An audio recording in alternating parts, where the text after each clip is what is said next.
Pria itu berpura-pura menjadi seorang taipan. Mengobrol anggun di villa bersama dua wanita cantik. Putra orang kaya itu berjalan sambil membawa lampu.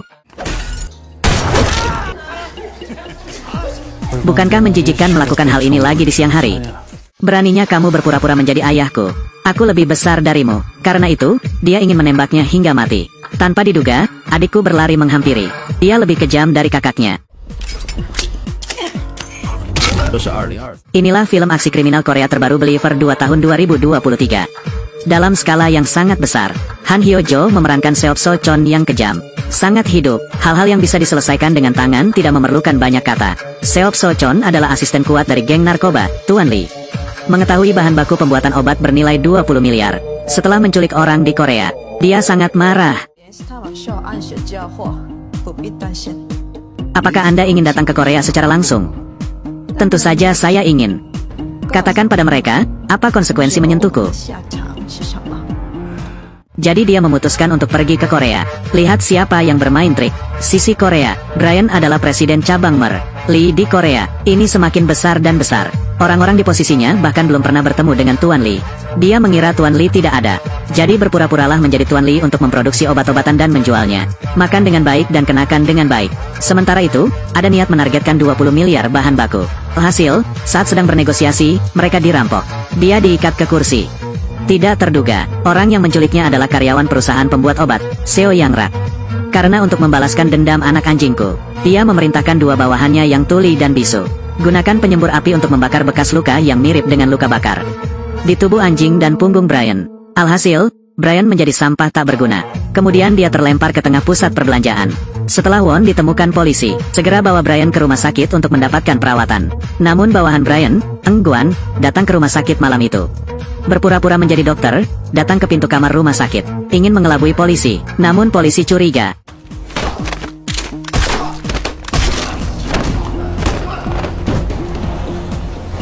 Dia membunuh polisi, lalu bawa Brian keluar. Melalui cerita Eng Guan, Seo Yang Rak tidak mengambil bahan-bahannya begitu saja, juga mencuri sebagian uangnya. Brian bersumpah akan membiarkan Seo Yang Rak hidup lebih baik daripada mati.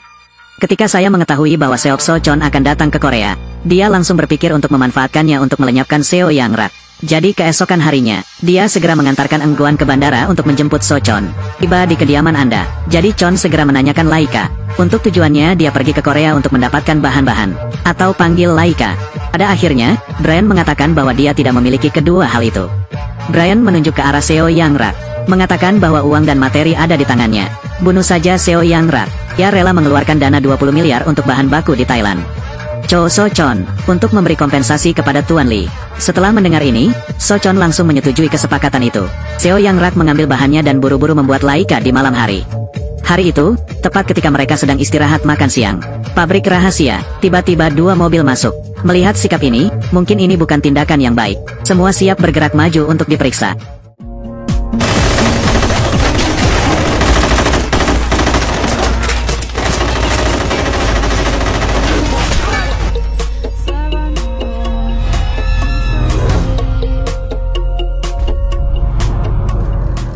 Sekilas, semua pekerja tersingkir, hanya Seo Yang Rak yang tersisa.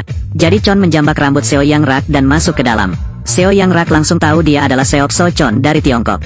Dengan cepat berkata bahwa dia ahli dalam membuat racun. Pertahankan saja hidupmu, Anda akan membuat Laika 10 kali lebih baik, bahkan 20 kali lebih banyak dari sebelumnya. Tepat ketika dua orang sedang berbicara, petugas polisi Won Ho dan rekan satu timnya tiba di luar pabrik.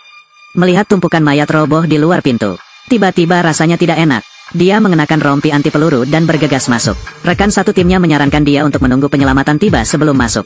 Tapi Won Ho tidak mendengarkan. Rekan satu tim harus memaksakan diri. Keduanya langsung bergegas masuk.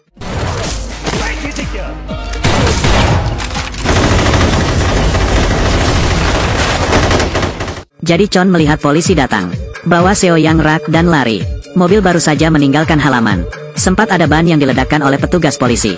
Jadi anak buah Chon segera mengeluarkan senapan snipernya. Posisi siap. Di sisi ini, polisi sedang mengganti magasinnya. Tanpa sadar dia menjadi sasaran senjata penembak jitu.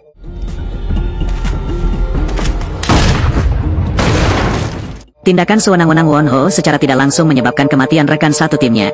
Sebelum kelakuannya yang sembrono, kepala departemen memberhentikannya dari pekerjaan. Sebelum kematian tragis petugas polisi muda itu, Won Ho merasa sangat bersalah, bersumpah untuk menangkap Tuan Lee.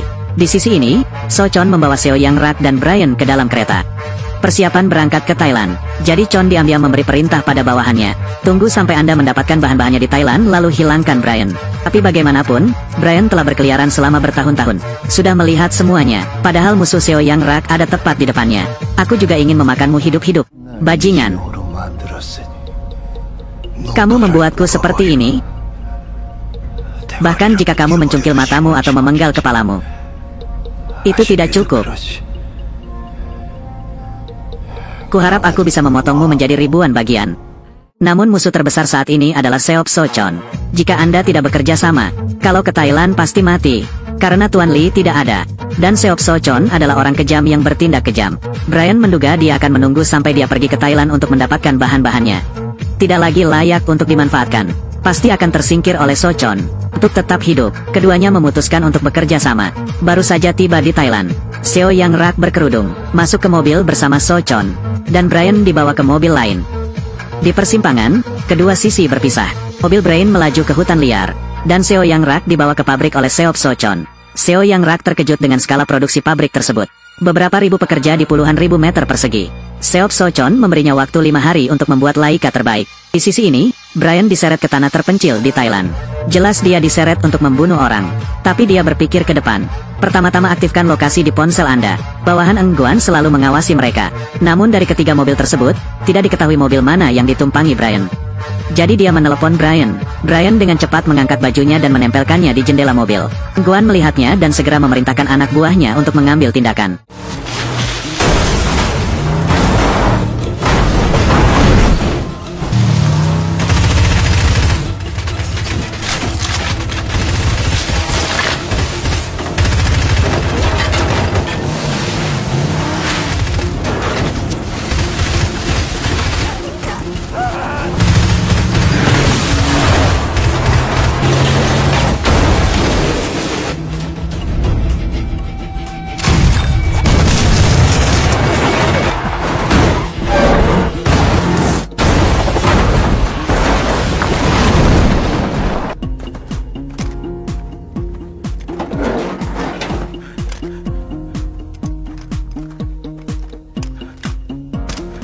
Anak buah Seop So Chon langsung dikalahkan setelah beberapa menit terjadi baku tembak. Pada saat yang sama Brian diselamatkan. Namun ambisi Brian untuk membalas dendam tidak sesederhana itu. Tujuannya adalah mengambil alih pabrik Tuan Lee.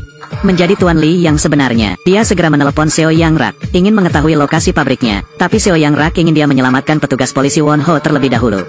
Lalu kirimkan dia lokasinya. Ternyata beberapa hari lalu, Won Ho pergi menyelidiki. Akhirnya ditemukan Tuan Lee. Dia adalah seorang profesor di sebuah universitas di Thailand. Jadi, dia juga pergi ke Thailand. Pergi ke sekolah untuk mencari tahu keberadaannya. Guru melihat Won Ho ingin mencari Tuan Lee. Jadi diam-diam nyalakan kamera. Setelah berbicara beberapa patah kata, saya menerima telepon dari Seop So Chon. Itu menarik. Apakah polisi Korea juga ada di sini? Polisi Korea. Kubur dia. Oke, saya tahu. Guru menutup telepon. Lalu dia berkata ingin mengantar Won Ho ke rumah Tuan Lee. Won Ho tidak banyak berpikir dan mengikuti. Namun setelah guru membunyikan bel, dia kembali. Won Ho melihat pistol diikatkan di ikat pinggangnya. Saat dia membuka pintu, dia langsung mengambil pistolnya. Namun saat pintu terbuka, Won Ho langsung panik. Ada sekelompok pengedar narkoba di sini yang ingin membunuhmu. Penjahatnya tentu selalu banyak bicara. Saat mereka hendak pulang, bawahan Brian, Eng Guan, memimpin sekelompok orang untuk membunuhnya. Guru hendak memanggil Seop So Chon. Tanpa diduga, Eng Guan sudah berdiri di belakangnya.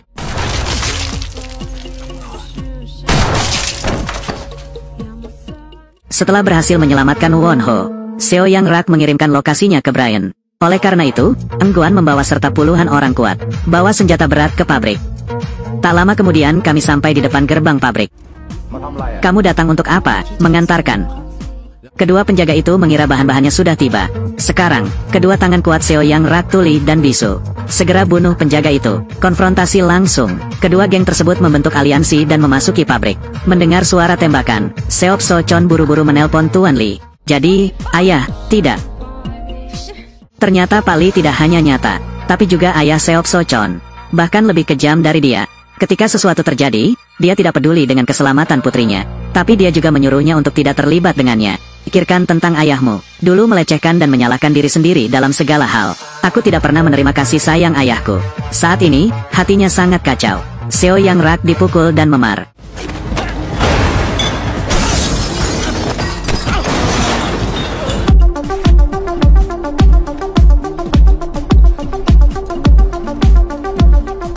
Hanya karena aku kekurangan kasih sayang ayahku sejak kecil, membuat psikologinya terpelintir, bertindak kejam.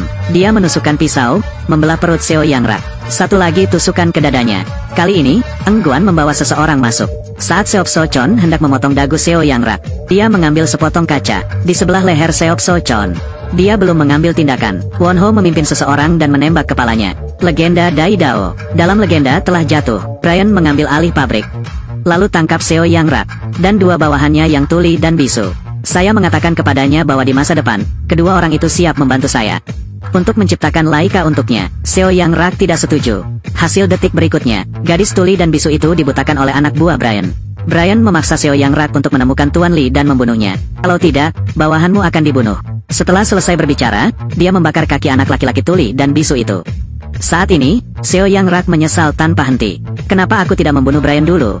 Diancam oleh Brian, Seo Yang Rak menyetujui permintaan Brian. Segera, melalui telepon Seop So-chon, Seo Yang Rak mengetahui bahwa Tuan Lee berada di balik segalanya. Tidak hanya itu, dia juga membunuh istri dan putrinya saat ini. Anda melakukan itu, lebih dari sekedar memenuhi permintaan Brian, yang sebenarnya sedang membalas dendam pada dirinya sendiri. Ternyata saat saya masih kecil, orang tuanya adalah guru di Thailand. Di waktu senggang, saya menanam bunga popi untuk Tuan Lee. Setelah itu, keluarganya melarikan diri ke Korea. Tuan Lee ingin membunuh orang. Beri mereka 2 toples air yang mengandung racun. Tak disangka, setelah meminum air tersebut, orang tua saya meninggal. Hanya dia sendiri yang beruntung bisa bertahan hidup. Berapa tahun telah berlalu, dia tidak pernah lupa membalas dendam padanya. Untuk balas dendam, dia memasuki pabrik racun di Korea. Kisah 20 miliar bahan mentah hanyalah permulaan. Tujuan utamanya adalah untuk bertemu dengan Tuan Lee. Saya tidak menyangka dia akan menyembunyikan identitasnya begitu lama. Dengarkan di sini, Tuan Lee merasa Seo Yang Rak di hadapannya tidak sederhana. Saya ingin mengadopsi Anda, menjadi anggota keluarga Anda sendiri, kata Seo Yang Rak. Dia bahkan tidak mencintai putrinya sendiri. Saya tidak pernah mengerti apa sebutan keluarga. Harus menolaknya.